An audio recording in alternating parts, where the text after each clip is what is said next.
everybody. Thank you for joining me again for writing.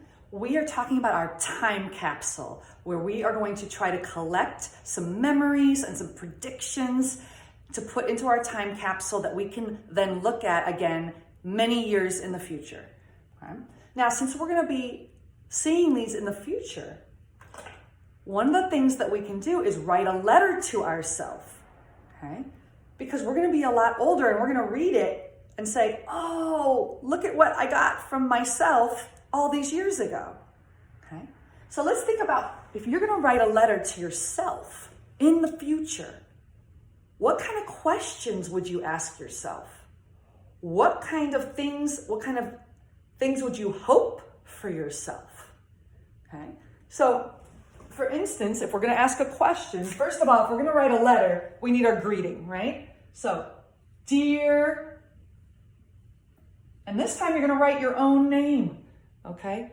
Dear, your own name, comma.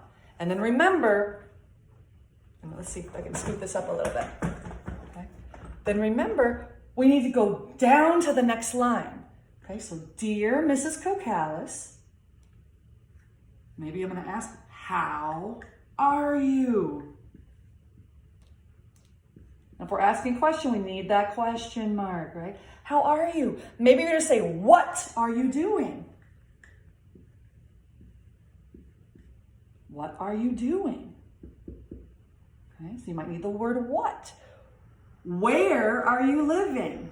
Okay, you might want to ask yourself some of these questions with your question words. Okay, but you also are going to maybe want to say, I hope. So here's a little starter if you'd like that one. I hope you are what? I hope you are an astronaut.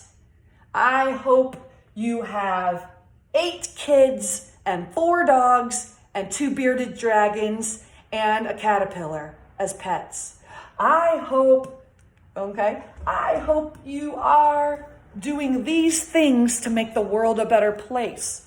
Okay, especially first and second grade. I want to see some great sentences about what you're going to be doing to make the world even better. How are you going to be helping people? How are you going to be making people smile? How are you going to be encouraging them, either with your job or things you're doing in your free time? Okay, so write yourself a letter. At the end, you can write love. Don't forget your comma, and then your name goes underneath. Or you can write sincerely with your comma and put your name at the bottom, okay? And this is a letter to yourself that you're going to read someday, so make it a good one. What would you want to hear about? Which questions would you want to answer? And we'll save it, take a picture on Seesaw, and then when your family drops it off to me, I'll put it in the time capsule. Bye.